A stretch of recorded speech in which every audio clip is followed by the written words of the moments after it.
अस्सलाम वालेकुम जी। उम्मीद करता हूँ आप खैरियत से होंगे।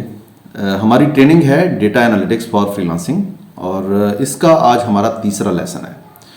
प्रीवियसली हमने डिस्कस किया कि इस ट्रेनिंग के अंदर क्या क्या चीज़ें इंक्लूड होंगी और इसके कॉन्सेप्ट्स हमने डिस्कस किए, किस तरह के एनालिसिस जो है वो रिक्वायर्ड होते हैं फ्रीलांस मार्केट प्लेस के अंदर, वो सारी चीज़ें हमने देखी। आज से हम इसका फर्स्ट टूल जो है वो डिस्कस करने जा रहे हैं और पहला टूल है हमारा माइक्रोसॉफ्ट एक्सेल। माइक्रोसॉफ्ट एक्सेल के अंदर हम एनालिसिस कैसे करते हैं, रिपोर्ट्स कैसे बनाते हैं और डैशबोर्ड्स कैसे डेवलप करते हैं। इसके अलावा वीबीए और मैक्रोज क्या चीज़ें, ये सारी चीज़ें हम डिस्कस करेंगे आने वाले कुछ दिनों तक या आने वाले कुछ महीनों तक आप कह सकते हैं, क्योंकि ये एक लॉन्ग चीज़ है और सबसे ज़्यादा टाइम हमारा माइक्रोसॉफ्ट एक्सेल के ऊपर लगेगा। उसका एक मेन फ़ायदा आपको ये होगा कि आपके जो कॉन्सेप्ट्स हैं एनालिसिस के, रिपोर्टिंग के, डैशबोर्डिंग के, वो सारे क्लियर हो जाएंगे। आपको काम की बेसिक्स का पता चल जाएगा।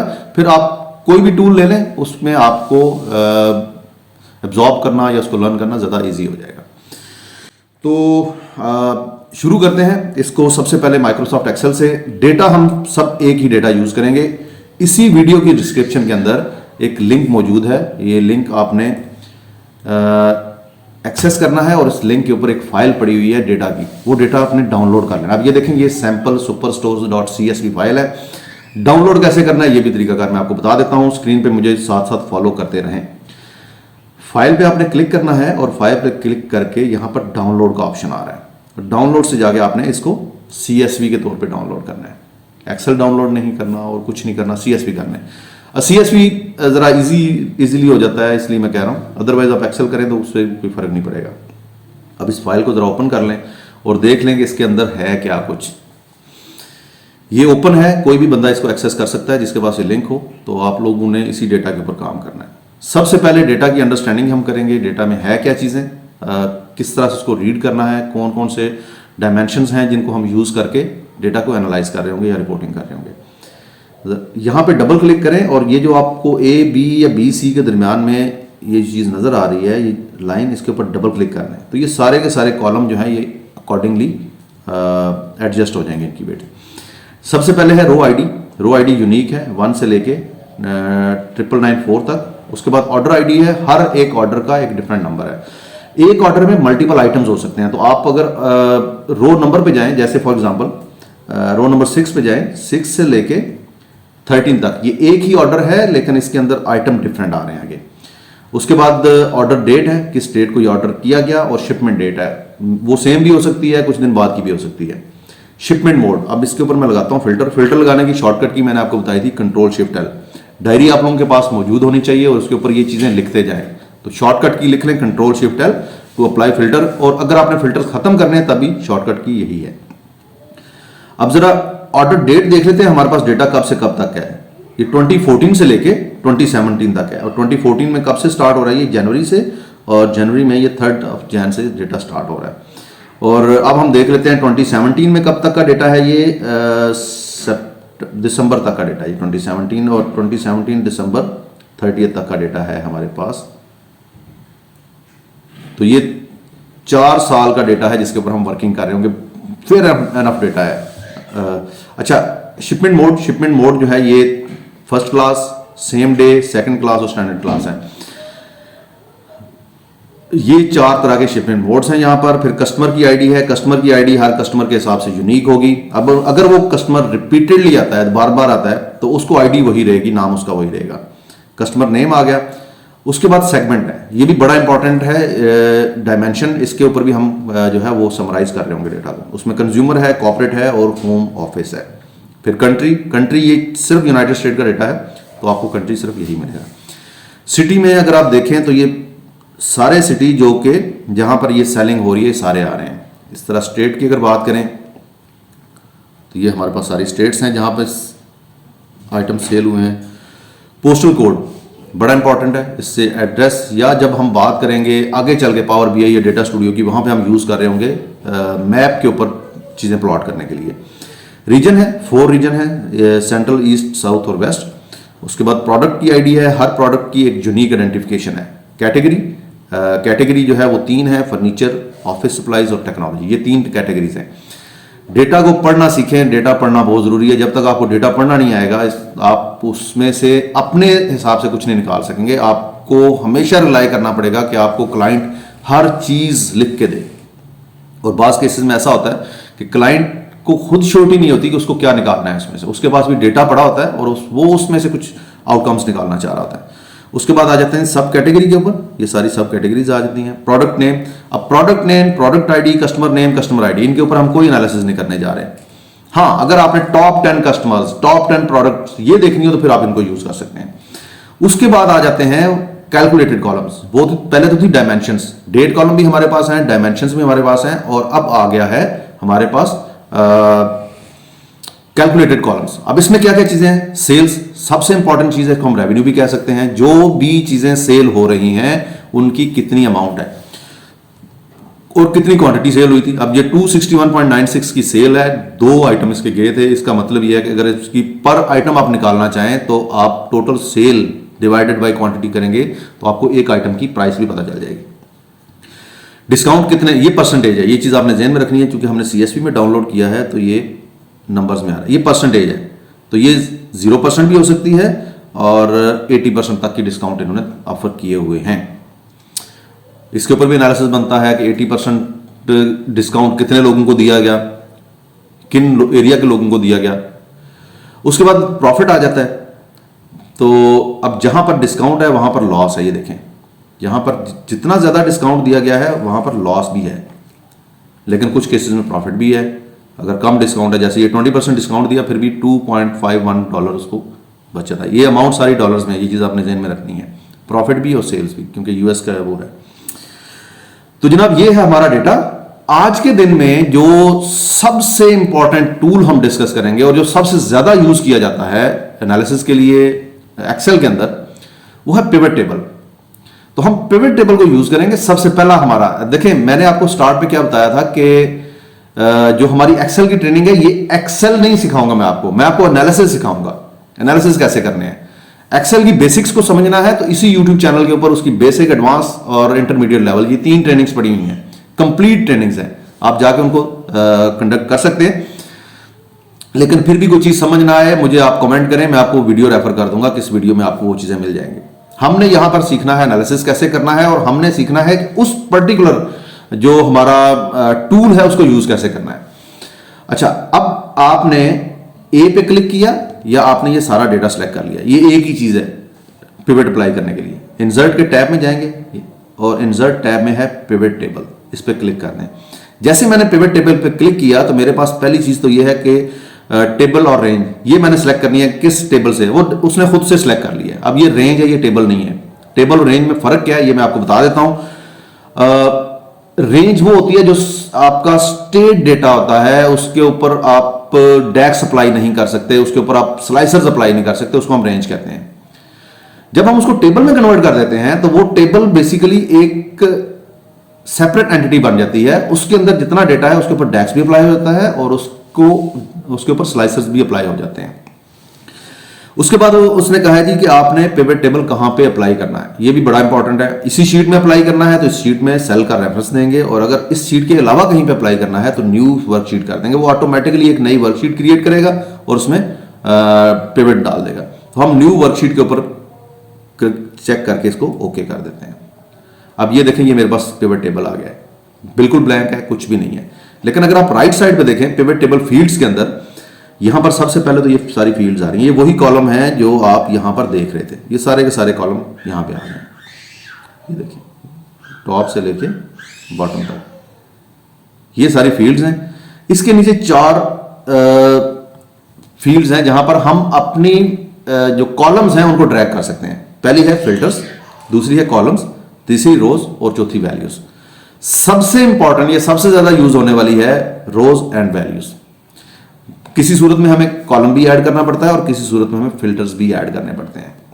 अच्छा, अब फॉर एग्जांपल मैं चाहता हूं कि सब कैटेगरी, ये आ गई सब कैटेगरी, सब कैटेगरी वाइज मुझे सेल्स चाहिए, तो मैंने सब कैटेगरी को रो में डाल दिया और सेल्स को मैंने कॉलम में डाल दिया, तो मेरे पास ये सब कैटेगरी वाइज सेल्स सम होके आ गई है, सम ऑफ सेल्स।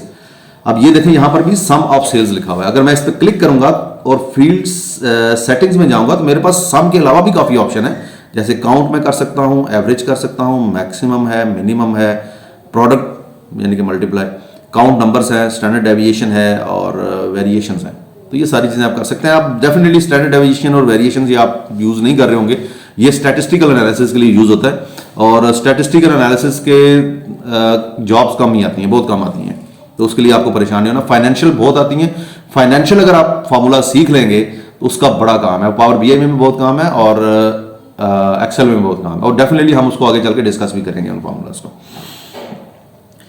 अच्छा जी, अब ये हमारे पास एसेसरीज आ गई हैं और इसमें अगर आप देखें एसेसरीज के अंदर ये हमारी सब कैटेगरी है, कितनी सेल्स हुई।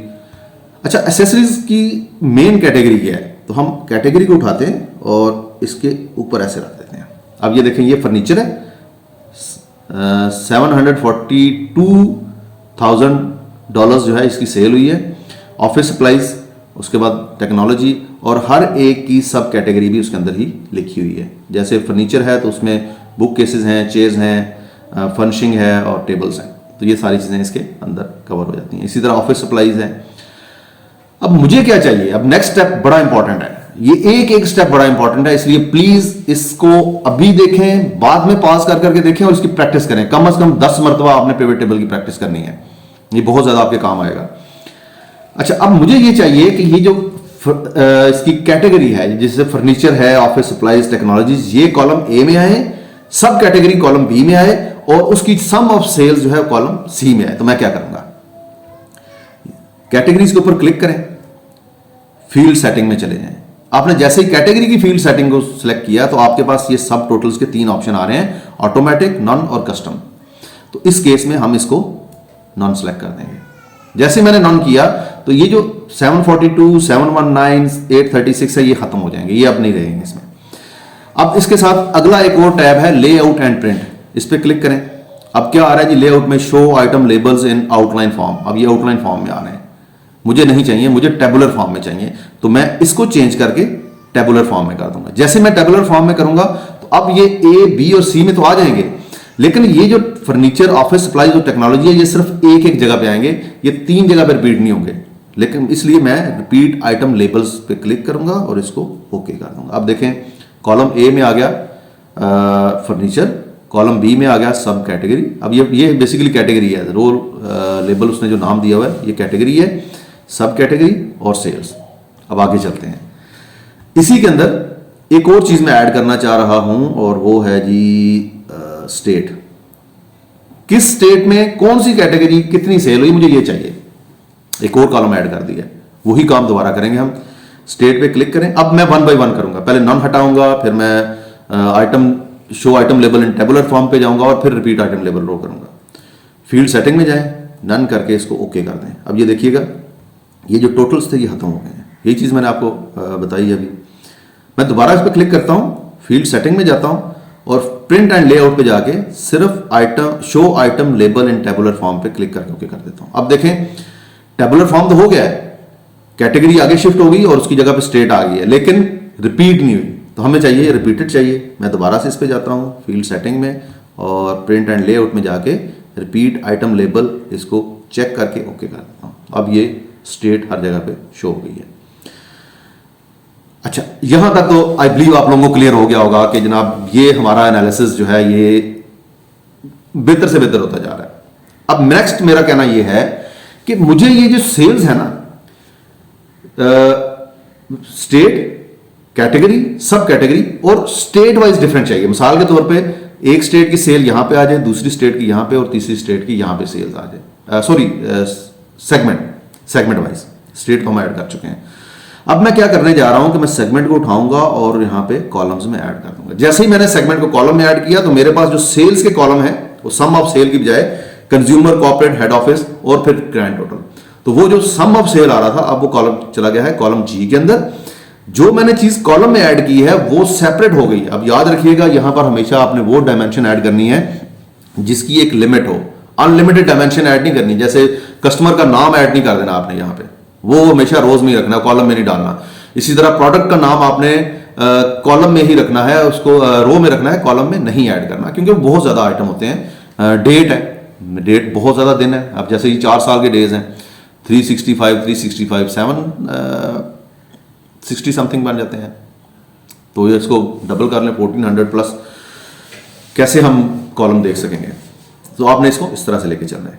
अब ये भी चीज़ हमारे पास पूरी होगी। अब मैं कहता हूं कि सेगमेंट भी हमने ऐड कर दिया है, शिपमेंट मोड भी मुझे ऐड करना है कॉलम के अंदर। ये अब ज़बरदस्त चीज़ है। अब शिपमेंट मोड को उठाएं, सेगमेंट के ऊपर लगा दें। अब देखें फर्स्ट क्लास का टोटल आ गया, सेम डे की सारी चीज़ें, सारे सेगमेंट और उसका टोटल, और ये ऐसे बढ़ता जा रहा है। अब फिर वही काम करना है हमने, ये टोटल यहां से हटाना है और रिपीट बेशक ना करें, लेकिन इसको एटलीस्ट आप हटा दें और टेबुलर फॉर्म में ले आए इसे। शिपमेंट मोड पे क्लिक करें, फील्ड। अच्छा, एक चीज और बड़ी इंपॉर्टेंट है, जब भी हम ये फील्ड सेटिंग करते हैं तो हमने जो लास्ट वाली है उसकी नहीं करेंगे तो कोई फर्क नहीं पड़ेगा, लेकिन उससे ऊपर की जितनी फील्ड्स हैं 1 2 3 वो सब की आपने ये करनी है। यहां पे इसको नॉन कर दें और प्रिंट लेआउट में जाके शो आइटम लेबल इन टेबुलर फॉर्म। एक ऑप्शन तो ये है कि आप इस तरह कर रहे हैं, सेम क्लास, आपको आइडिया हो जाएगा कि आगे इस तरह से। और दूसरा ऑप्शन आपके पास ये है कि फील्ड सेटिंग में जाके प्रिंट एंड लेआउट से रिपीट आइटम लेबल्स करते हैं। अब ये फर्स्ट क्लास रिपीट हो गया, उसके बाद same day, second class, standard class, और ये लास्ट पे इनका टोटल आ गया। तो ये है हमारा मल्टीपल, हमने इसमें ऐड कर दिया। अब ये चीजें मैं यहां से हटाऊंगा। इसको देखें, एक एनालिसिस है जो कि आपने क्लाइंट को दिखाना है और एक एनालिसिस है जो आप अपनी रिपोर्ट को कंपेयर करने के लिए कर रहे हैं। आपने रिपोर्ट बना दी फॉर्मूला के जरिए, पिवट टेबल के जरिए आप उसको डबल चेक कर रहे हैं कहीं कोई गलती ना होगी। तो उसके लिए फिर हम क्या करते हैं, मोस्ट ऑफ द टाइम हम स्लाइसर्स का इस्तेमाल करते हैं। अब स्लाइसर क्या चीज़ है, स्लाइसर बेसिकली फिल्टर ही है, और एक फिल्टर यहां पे देखें ये आ रहा है। अब जैसे मैं अगर इसमें ऑर्डर डेट ऐड करता हूं तो मेरे पास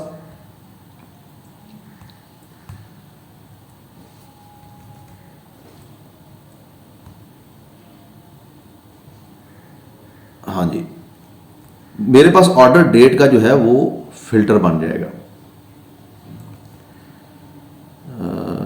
शिपमेंट डेट में भी ये शिपमेंट डेट आ गई ऊपर।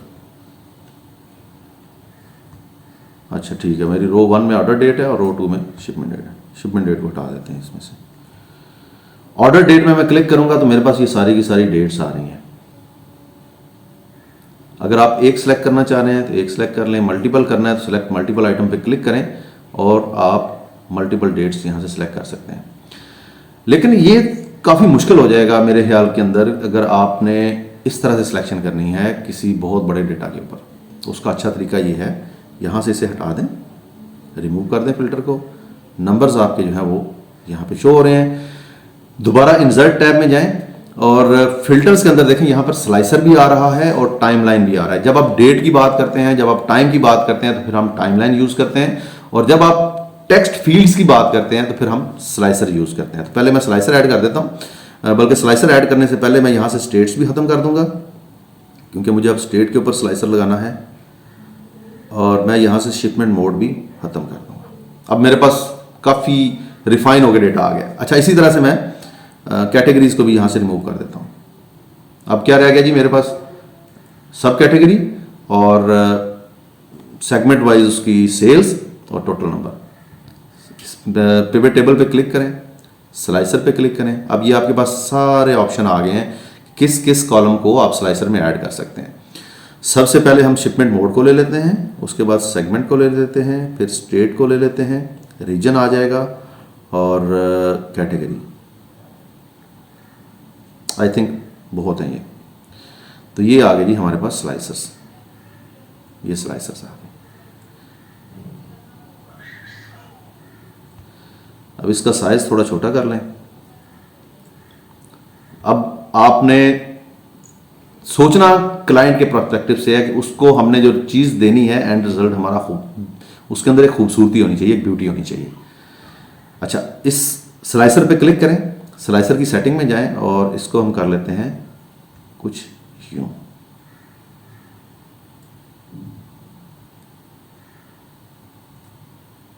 एक इसकी हमने 2 कॉलम में इसको कन्वर्ट कर दिया है। अब इसी तरह से ये सेगमेंट है, इस सेगमेंट को हम 3 कॉलम में करते हैं और ये सेगमेंट हम लगा देते हैं कुछ इस तरह करके यहाँ पे 1-2 रोज मजीद ऐड कर लें जी। सेगमेंट हमने यहाँ पे लगा दिया। अब 2 स्लाइसर हमारे कुछ इस तरह से बन गए, शिपमेंट मोड और सेगमेंट। इसको थोड़ा सा बड़ा भी कर लेते हैं। उसके बाद नेक्स्ट आप रीजन को उठा लें, या मे बी स्टेट को उठाना चाहें स्टेट को ले लें। रीजन को भी हम सेम यही, इसके ऊपर भी हम टेक्निक यूज करते हैं। स्लाइसर को सेलेक्ट करें और इसके 2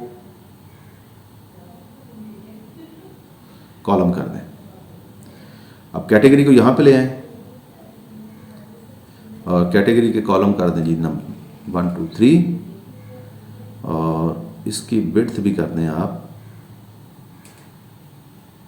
हाँ इतने ठीक है। नहीं,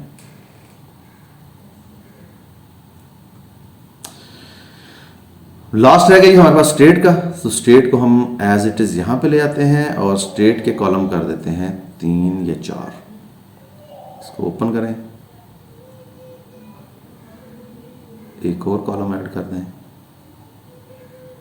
ये नीचे स्क्रॉल भी बन गया, इसको इक्वल कर देते हैं। अब ये हमारे फिल्टर्स इसके ऊपर बन गए हैं। इन फिल्टर्स के हिसाब से हम अपने डेटा को समराइज कर सकते हैं। जैसे फॉर एग्जांपल मुझे सिर्फ ईस्ट का डेटा चाहिए, मैं ईस्ट पे क्लिक करूंगा, ये ईस्ट सारा फिल्टर हो जाएगा। अब इसमें से मुझे कंज्यूमर का डेटा चाहिए, ये सिर्फ कंज्यूमर का आ गया। अगर मुझे क्लियर करना है तो ये क्लियर का ऑप्शन है। फर्नीचर का डेटा चाहिए, ये फर्नीचर का आ गया सिर्फ। न्यूयॉर्क में सेल्स चाहिए, मैंने न्यूयॉर्क का लगा दिया। जो फर्स्ट क्लास में शिप हुई हैं वो चाहिए तो मैंने वो कर ली। होम ऑफिस सिर्फ चाहिए तो ये। तो आप इन स्लाइसेस के जरिए अपने डेटा के साथ प्ले कर सकते हैं, उसको ड्रिल डाउन कर सकते हैं। अच्छा, अब मल्टीपल सिलेक्शंस करती हैं। जैसे फॉर एग्जांपल मुझे फर्नीचर और ऑफिस सप्लाईज दोनों करने हैं।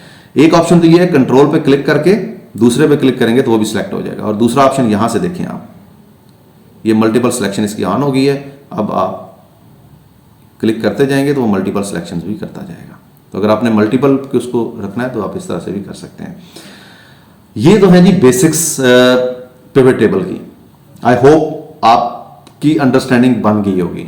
अब आ जाएं आपके सवालों की तरफ। आप अपने सवाल इसमें ऐड करते जाएं और मैं लिख के आपको आज इसके जवाब दूंगा यहीं पे। अब जो अगली चीज है और इंपॉर्टेंट चीज है, वो हमने ये डेटा समराइज कर लिया। यस, डेट रह गई हमारी, तो टाइमलाइन भी ऐड कर लेते हैं। पिवट पे क्लिक करें, इंसर्ट में जाएं और टाइमलाइन भी ऐड कर लें। टाइमलाइन हमेशा आपके डेट कॉलम के ऊपर ही लगती है या टाइम के कॉलम के ऊपर लगती है। ऑर्डर डेट को ले लेते हैं और इसके ऊपर टाइमलाइन बना देते हैं। तो ये है जनाब आपकी टाइमलाइन 2014 से लेके 2017 तक है। और ये मंथली इसकी हम कैलकुलेशन कर रहे हैं। अगर आप मंथ पे जाके क्लिक करेंगे, ईयर भी है, क्वार्टर्स भी हैं, मंथ भी है और डेज भी हैं। आपकी मर्जी है आप किसके ऊपर जाना चाह रहे हैं। तो मैं ईयर्स कर लेता हूं ताकि थोड़ा सा इजी हो जाए। अच्छा, ये बाकी सारे फिल्टर मैं फिलहाल क्लियर करने जा रहा हूं इसके कुछ यूं, और 2017 को मैं सिलेक्ट कर लेता हूं, 2016 को सिलेक्ट कर लेता हूं, 15, 14, हर साल का डेटा अकॉर्डिंगली समराइज होता जाएगा। ये भी बड़ा इंपॉर्टेंट और बड़ा यूजफुल फीचर है। जब आप टाइम लेंगे डेट की बजाय तो फिर यहां पर डे, आवर्स, मिनट्स और सेकंड्स ये आ जाएंगे। लेकिन वो मोस्टली उस सूरत में होता है अगर आपके पास आवरली डेटा हो या टाइम फ्रेम के साथ डेटा हो। तो मोस्ट ऑफ द टाइम आपके पास जो डेटा आएगा वो डेट के ऊपर ही आएगा। डेट में आपके पास डे का ऑप्शन है, मंथ का है, क्वार्टर का है और ईयर्स का है। तो ये आपने इस तरह से पिवट टेबल को यूज करना है और उसके एनालिसिस करने। अब कुछ मजीद चीजें हैं पिवट टेबल की, जैसे फॉर एग्जांपल आपने ये एक पिवट टेबल तो बना लिया और इसके ऊपर स्लाइसर्स भी ऐड कर लिए। आप एक दूसरा पिवट टेबल बनाते हैं, इसको मैं फिलहाल डिलीट कर देता हूं। यहां पे ही मैं दूसरा पिवट टेबल बना लेता हूं। अब तरीकाकार मेरा डिफरेंट होगा पिवट टेबल ड्रॉ करने का। इंसर्ट में जाएंगे, पिवट टेबल पे क्लिक करेंगे। अब मेरे पास टेबल रेंज में कुछ नहीं आ रहा, एग्जिस्टिंग वर्कशीट तो आ रही है, टेबल रेंज में कुछ नहीं आ रहा। तो मैंने यहां पे क्लिक करना है, इस शीट में जाना है और यहां से जाके सारा डेटा मैं सिलेक्ट कर लूंगा। उसी तरह का पिवट टेबल बन गया मेरे पास। यहां पर मैंने कंज्यूमर, कॉर्पोरेट और होम ऑफिस को ऐड किया था, और इस केस में मैं क्या करता हूं कि शिपमेंट मोड को मैं कॉलम में ले जाता हूं, और सब कैटेगरी उसको मैं ले जाता हूं रोज में, और सेल्स की बजाय मैं प्रॉफिट को ले लेता हूं वैल्यूज में। अब इस सारे को ज़रा कॉमा सेपरेटर कर लेते हैं। कंट्रोल 1 प्रेस करें, कंट्रोल 1 शॉर्टकट की है, याद रखिएगा। जब भी आपने फॉर्मेट सेल पे जाना है कंट्रोल 1 है। नंबर्स पे क्लिक करें और यहां से 2 डेसिमल प्लेसेस ले लें। Fair enough. अच्छा, हमने एक गलती की है, हमने इसमें कॉमा सेपरेटर नहीं ऐड किया, तो ये यूज 1000 सेपरेटर करके इस तरह करना है। यही काम आप होम पे रहते हुए इस कॉमा सेपरेटर से भी कर सकते थे, तो वो ज़्यादा इजी था, लेकिन दोनों तरीके आपको पता चल गया। अब अगर मैं अपनी सिलेक्शन जो है न्यूयॉर्क की ये क्लियर करता हूं, तो क्या मेरे दोनों टेबल अपडेट हो रहे हैं पिवट टेबल? अगर इसको हटा देते हैं यहां से, ईस्ट किया, ये जो समराइज हुआ ये नहीं हुआ। इसी तरह मैंने सेम डे पे किया, ये मजीद ड्रिल डाउन हो गया है। होम ऑफिस ये मजीद ड्रिल डाउन हो गया, ऑफिस सप्लाईज ये मजीद चला गया, न्यूयॉर्क ये और भी कम हो गया, लेकिन इसके ऊपर कोई फर्क नहीं पड़ा। ये बड़ा इंपॉर्टेंट है, आपको मल्टीपल जो पिवट टेबल है वो एक स्लाइसर से कैसे कंट्रोल करने हैं। बहुत सिंपल है, राइट क्लिक करें,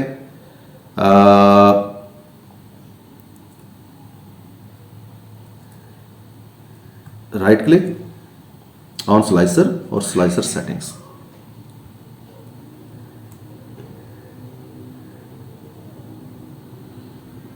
नहीं, मेरे ख्याल में मैं गलत कर रहा हूं। Pivot table options, value field settings,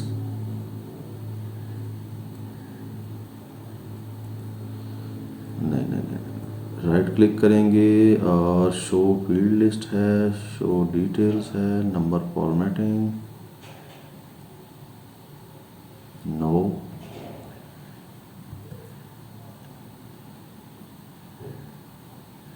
yes, report connection. आपने स्लाइसर पे राइट क्लिक करना है और रिपोर्ट कनेक्शन में जाना है। ये आ गई रिपोर्ट कनेक्शन।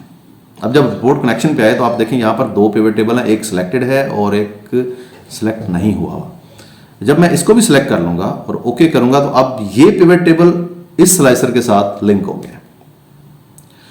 अगर मैं इसको क्लियर करूंगा, इसका नंबर भी चेंज होगा और इसका नंबर भी चेंज होगा। मैंने इसको भी क्लियर किया, इसको भी किया, ये भी क्लियर हो गया और ये भी क्लियर हो गया। अब मैं सेंट्रल सेलेक्ट करता हूं, आप देखें दोनों के नंबर चेंज हो रहे हैं। ईस्ट किया, दोनों के नंबर चेंज हो रहे हैं। लेकिन अब मैं अगर सेम डे करूंगा तो सिर्फ इसके नंबर चेंज हो रहा है, क्योंकि मैंने जो स्लाइसर लिंक किया है वो सिर्फ रीजन का स्लाइसर है। तो ये एक्टिविटी आप सारे स्लाइसर्स के साथ कर लें। स्लाइसर पे राइट क्लिक करना है, रिपोर्ट कनेक्शन में जाना है और दूसरा पिवट टेबल भी चेक करके ओके करते हैं। इस तरह इसे भी कर लें, रिपोर्ट कनेक्शन और सेकंड पिवट टेबल सेलेक्ट कर लें। कैटेगरी में भी यही काम कर लेते हैं। कैटेगरी, रिपोर्ट कनेक्शन और स्टेट में जाके भी रिपोर्ट कनेक्शन। और अब ये सारे के सारे स्लाइसर जो हैं ये लिंक हो गए हैं हमारे दोनों पिवट टेबल्स के साथ। तो आपने 10, 15, 20 जितने पिवट टेबल बनाए हैं किसी भी एक डेटा के ऊपर, अगर आपके पास मल्टीपल डेटा है और आप उनको आपस में इस तरह करना चाह रहे हैं तो नहीं करेंगे जब तक आप उनका रिलेशनशिप नहीं बिल्ड करेंगे। और वो चीज़ें हम डिस्कस करेंगे जब पावर पिवट और पावर क्यूरी की बारी आएगी उस टाइम पे। अब स्टेट्स चेंज की, अब देखें ये स्टेट साउथ में है तो बाकी सारे डिम हो गए हैं, सेंट्रल, वेस्ट, ईस्ट ये डिम हो गए हैं। इसका मतलब यह है कि ये साउथ में है स्टेट। अगर मैं इसको क्लियर करके सिर्फ साउथ को सिलेक्ट करता हूं तो फिर ये स्टेट्स जो डिम हैं ये साउथ में नहीं है, ये किसी और रीजन के अंदर आ रही हैं। साउथ की स्टेट्स ये है। अब मैंने कैटेगरी सिलेक्ट की, मैंने यहाँ से जितनी भी सिलेक्शंस की हैं वो हर सिलेक्शन हर एक पिवट टेबल के ऊपर अप्लाई होती जा रही है। तो ये है जी हम मल्टीपल पिवट टेबल्स के ऊपर स्लाइसर्स को कैसे ऐड करते हैं। बहुत इंपॉर्टेंट सेक्शन है। इससे पहले हम सिर्फ बातें कर रहे थे, समझ रहे थे चीज़ों को कि है क्या, करना क्या है, कैसे करना है, आप इसके ऊपर आ गए हैं।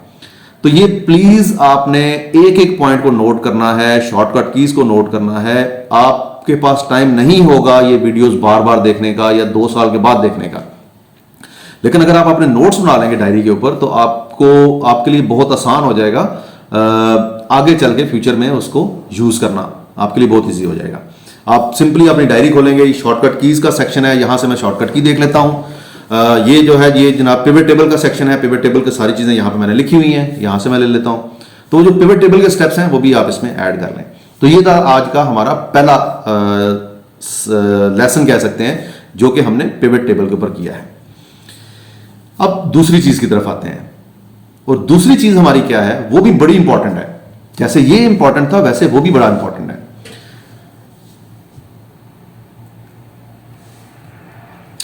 दूसरी चीज हमारी है जी ग्राफ्स। अब डेटा के ऊपर ग्राफ्स कैसे बनाने हैं।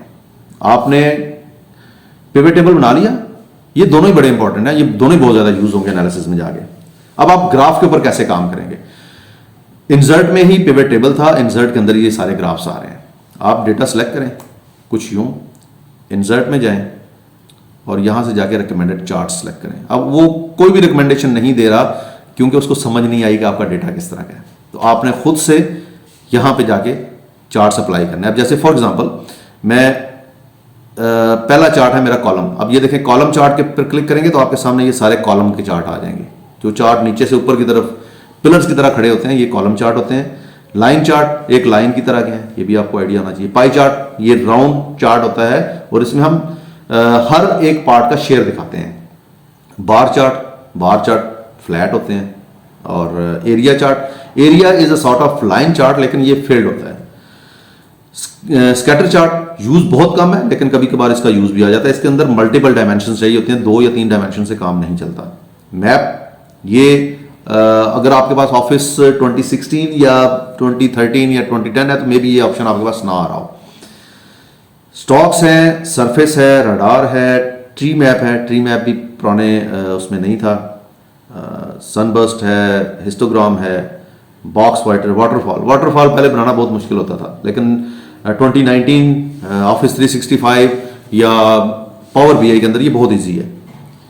फनल चार्ट है और कॉम्बो चार्ट है। तो ये सारे चार्ट्स हैं, इनमें सबसे ज्यादा यूज होने वाले कौन कौन से हैं वो मैं आपको बता देता हूं। कॉलम, बार, पाई और लाइन, ये सबसे ज्यादा यूज होते हैं हमारी एनालिसिस के अंदर या रिपोर्टिंग के अंदर। अब हम पहले सबसे बात करेंगे कॉलम चार्ट की। कॉलम को मैंने सेलेक्ट किया और ओके कर दिया। अब वो पूरे डेटा को ग्रैब करेगा। 2 तरीके होते हैं, एक ये है कि आप पहले डेटा को समराइज करें फिर उसके ऊपर चार्ट बना दें। दूसरा ये है कि आप डेटा सारा ले आए चार्ट के अंदर और चार्ट के अंदर रहते हुए उसको समराइज करें। लेकिन बेस्ट प्रैक्टिस यही है कि आप वो पहले वाला ऑप्शन यूज करें। जैसे फॉर एग्जांपल काफी ज्यादा टाइम लेने लग गया, इसको हम कैंसिल करते हैं और दूसरे तरीके से आते हैं। टास्क मैनेजर, इससे पहले कि ये लास्ट सेशन की तरह हमें कोई सरप्राइज दे दे हम इसे क्लोज ही कर देते हैं। अच्छा जी, डाउनलोड्स में जाएंगे और ये फाइल दोबारा ओपन कर लेते हैं। अच्छा जी, हमने बनाया था पिवट टेबल और पिवट टेबल में हम समराइज कर लेते हैं डेटा को नए सिरे से। इंसर्ट, पिवट टेबल और ये आ गया। सिंपल रखेंगे अब हम पिवट टेबल को। पहले तो हम देख रहे थे कि उसके अंदर क्या क्या कुछ किया जा सकता है। सेगमेंट को ले लेते हैं हम रोज में और सेल्स को ऐड कर लेते हैं वैल्यूज में। बहुत सिंपल सा पिवट टेबल है हमारा। इसके ऊपर हमने अब चार्ट बनाना है। इंसर्ट पे जाएंगे, रिकमेंडेड चार्ट्स पे आएंगे तो आपके पास ये रिकमेंडेशंस आ गई हैं। इससे आप क्लिक करके ओके कर दें तो चार्ट आपका बन गया।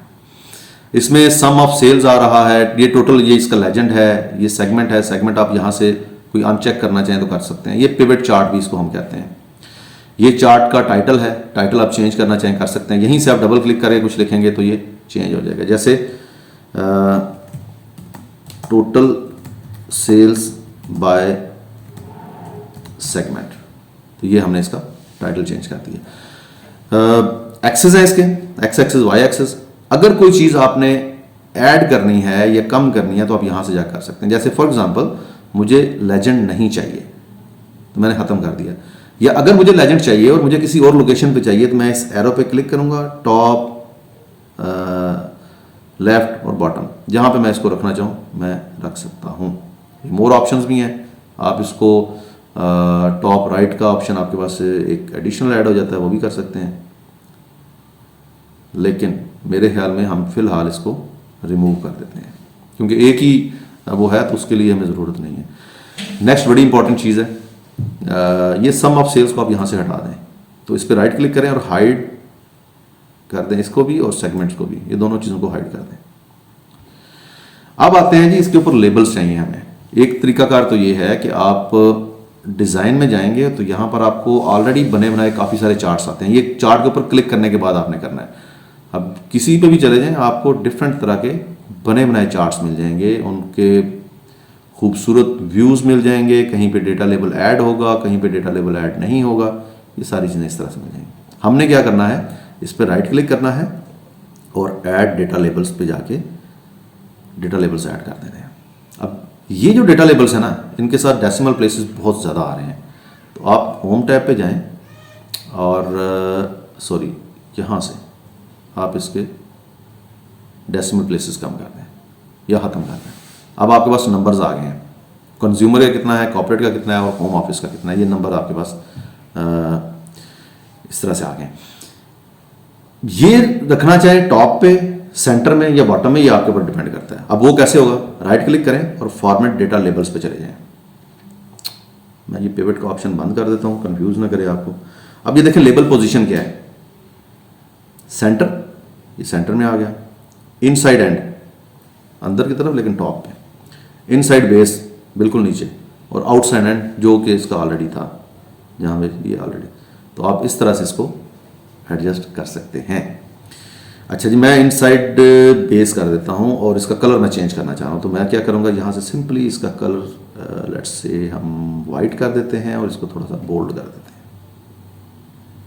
अब इसके पीछे अगर फील्ड कलर को ऐड करना चाह रहे हैं तो आप कुछ यूँ फील्ड कलर भी ऐड कर सकते हैं। तो इस तरीके से तो बन गए आपके लेबल्स।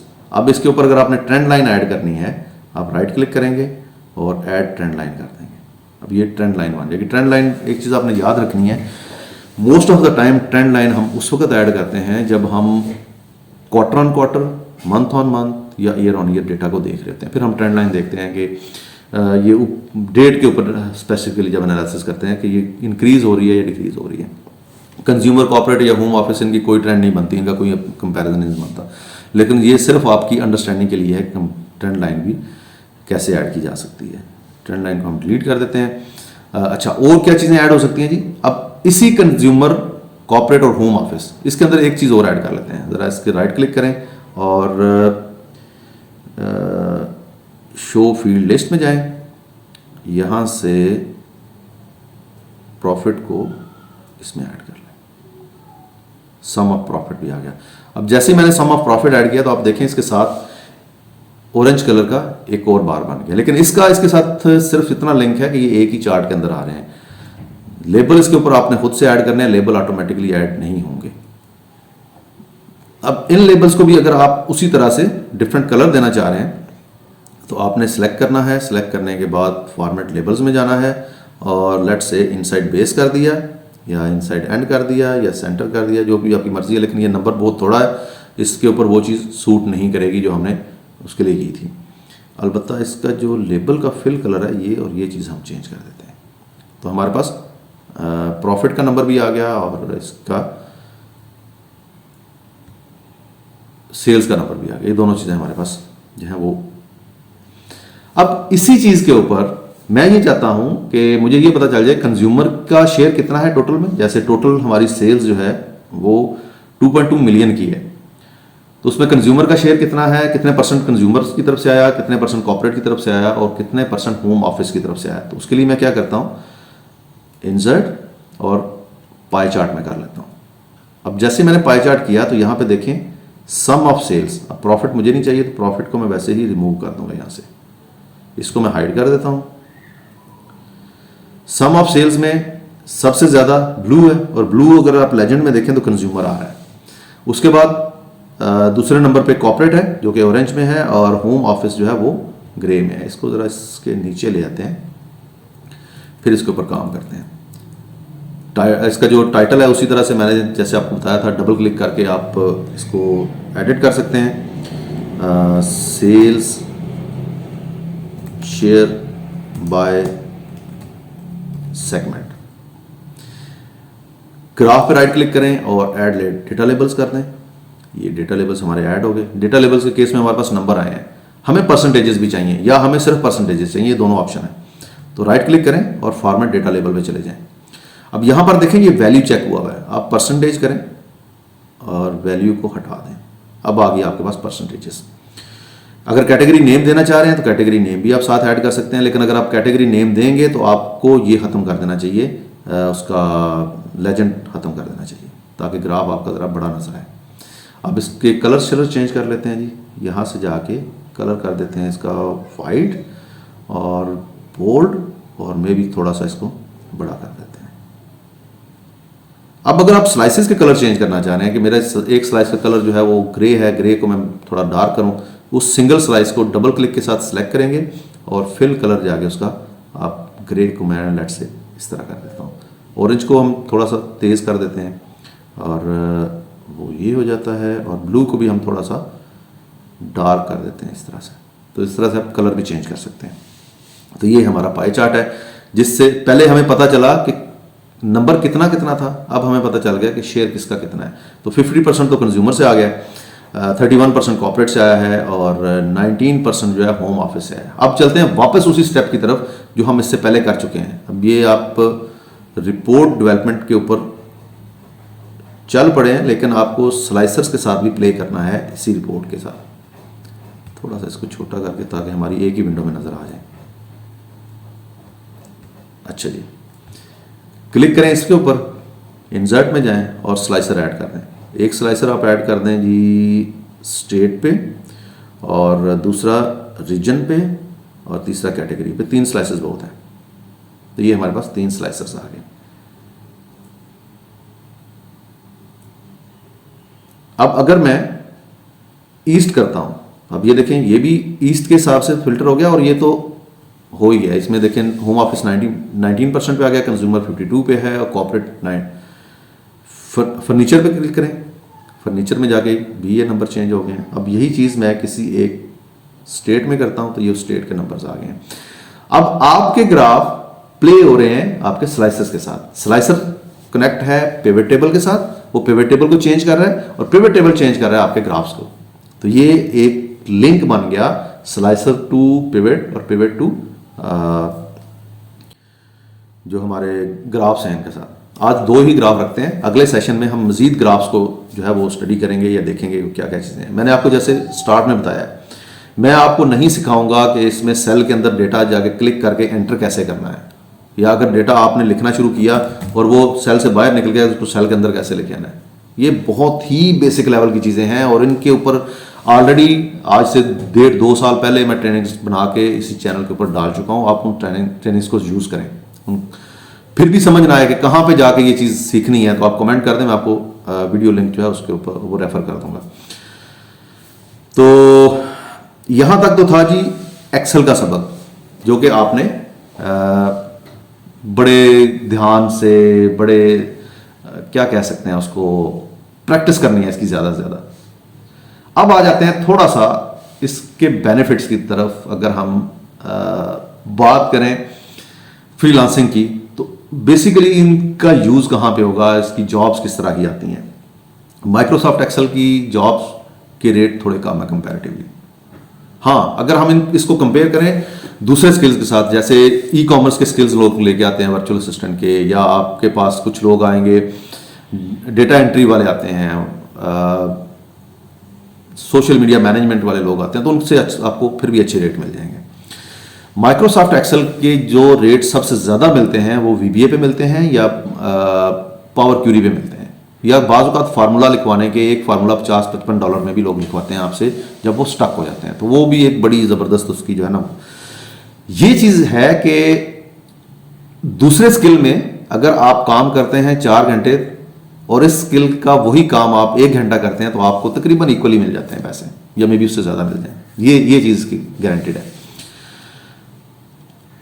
पहले यहाँ पर लोग डैशबोर्ड बनवाया करते थे ड्रॉप डाउन्स के साथ, चेक बॉक्सेस के साथ, रेडियो बटन्स के साथ। अब वो चीज़ ओल्ड स्कूल हो गई है, वो ख़त्म हो गई है, अब उसकी तरफ नहीं लोग जाते। अब ज़्यादा लोग स्लाइसर्स और इन चीज़ों को प्रेफर करते हैं, क्योंकि ये एंड यूज़र के लिए ऑपरेट करना, ट्रबल शूटिंग करना बाद में और समझना, ये तीनों चीज़ें उसके लिए बड़ी आसान होती हैं एज़ कम्पेयर विद कि अगर मैं कहूँ जी आप ड्रॉप डाउन्स बनाएं, बड़े खूबसूरत डैशबोर्ड्स बनाएं। जैसे मैंने जब स्टार्ट किया था अपना कैरियर, तो मैंने बनाने शुरू किए थे 2012 में। पहला डैशबोर्ड मैंने बनाया था जोंग में, तो बड़े पसंद किए जाते थे। लेकिन अगर आप बड़ी मेहनत करते हैं, 3 दिन 4 दिन की मेहनत करते हैं और एंड यूज़र को आपके डैशबोर्ड को ऑपरेट करना मुश्किल होता है, अपडेट करना मुश्किल होता है, तो फिर उसका वो यूजलेस हो जाता है। तो हम इंशाल्लाह सीखेंगे वो भी, लेकिन उसके ऊपर ज़रा थोड़ा सा टाइम कम कंज्यूम करेंगे। अच्छा, डेटा एनालिटिक्स में ये ज़रूरी है। अगर आप पावर बीआई भी कर रहे हैं, आप गूगल डेटा स्टूडियो कर रहे हैं, आप गूगल शीट्स पे काम कर रहे हैं, आप सीक्वल पे काम कर रहे हैं, तो एक्सेल फिर भी ज़रूरी है। ये समझ लें कि आपके डेटा एनालिटिक्स की बेस है एक्सेल। मेरा भी जो पहला टूल मैंने सीखा था वो एक्सेल ही था, और जिसके ऊपर मैंने 10 साल सर्वाइव किया है जोंग के अंदर, वो एक्सेल ही था। मेरी एक पहचान थी एक्सेल के पॉइंट ऑफ व्यू से। तकरीबन 6 साल मैंने जोंग में लोगों को ट्रेनिंग्स भी दी हैं इसी एक्सेल के ऊपर। बाद में पावर बीआई के ऊपर भी कुछ लोगों को ट्रेन किया। फिर मैं जब फ्रीलांसिंग में आया तो यहाँ पे आके मुझे अंदाज़ा हुआ कि एक्सेल का उतना स्कोप नहीं है जितना गूगल शीट्स का है, या जितना उस प्लेटफॉर्म का है जो कि क्लाउड बेस्ड है। ऑफिस 365 आने के बाद ये बात फिर रिवर्ट होनी शुरू हो गई है, क्योंकि ऑफिस 365 शेयर पॉइंट पे है, और ये आपको आपकी जो एक्सेल की फाइल है ये भी शेयर हो जाती है। WPS ऑफिस आ गया, वो भी लोग यूज़ करते हैं। अगर आपके पास माइक्रोसॉफ्ट का एक्सेल नहीं है तो आप WPS ऑफिस यूज़ कर सकते हैं, लेकिन उसके अंदर इतने फीचर्स नहीं है जितने यहाँ पे हैं। लेकिन यूज़ इसका है। जब डेटा बहुत ज़्यादा हो जाता है तो डेफिनेटली फिर तो इसके ऊपर प्रॉब्लम्स आती हैं, लेकिन डेटा एनालिसिस के लिए एक अच्छा टूल है। आप आउटकम्स निकाल के अपने क्लाइंट को दे सकते हैं इसके ऊपर। और इनिशियली जब हम प्रोफाइल भी बनाएंगे अपनी, तो प्रोफाइल के अंदर ये टूल हमारा ऐड होगा माइक्रोसॉफ्ट एक्सेल। आप जॉब्स देखें अपवर्क पे जाके, आपको बहुत सारी जॉब्स ऐसी मिलेंगी जहां पर क्लाइंट अब भी माइक्रोसॉफ्ट एक्सेल की स्किल को ऐड करता है कि उसको माइक्रोसॉफ्ट एक्सेल का गुरु चाहिए, क्योंकि क्लाइंट को अंदाज़ा है इस बात का कि जो बंदा एक्सेल के अंदर अच्छे एनालिसिस कर सकता है वो फिर दूसरी चीज़ों को भी बड़ी अच्छी तरह से अंडरस्टैंड करता है। तो ये है जी आज के सेशन के हवाले से। अब सैटरडे को इंशाल्लाह हमारा नेक्स्ट सेशन है, और उसमें भी काफ़ी सारी चीज़ें। अब आप लोगों की असाइनमेंट की बात कर लेते हैं। असाइनमेंट आपकी ये है, आपने ये दोनों ग्राफ भी बनाने हैं, आपने 3 स्लाइसर्स ऐड करने हैं और एक टाइमलाइन ऐड करनी है। यहाँ पर मैंने सेगमेंट के ऊपर इसको समराइज़ किया हुआ है। आपने सेगमेंट के ऊपर नहीं जाना, आपके लिए कोई और कॉलम चूज़ करते हैं। आप इसको कर लीजिएगा शिपमेंट मोड के ऊपर। यस, शिपमेंट मोड, इसके ऊपर आपने समराइज करना है, और शिपमेंट मोड के बाद बिल्कुल इसी तरह से एक आपका कॉलम चार्ट बनेगा और एक पाई चार्ट बनेगा। स्लाइसर्स आप ऐड करेंगे कैटेगरी, रीजन और स्टेट का, और एक आप ऑर्डर डेट का स्लाइसर ऐड करेंगे। तो ये आपके 4 स्लाइसर्स होंगे। कहीं पे स्टक हो तो आपने मुझे ज़रूर कमेंट करना है। इसका सोल्यूशन जो है वो आपको इंशाल्लाह मेरा अल्लाह ने चाहा तो संडे को यूट्यूब पे अपलोड हो जाएगा। वहाँ से आप देख लीजिएगा और अपना जो आपने एनालिसिस किया होगा उसको कंपेयर कर लीजिएगा। उसमें जो भी कमी बेशी होगी वहाँ से आप उसको चेक कर सकते हैं या उसको देख सकते हैं। अपना बहुत सारा ख्याल रखिएगा। नेक्स्ट ट्रेनिंग सेशन में आपसे फिर मुलाकात होगी सैटरडे को। अल्लाह हाफिज़।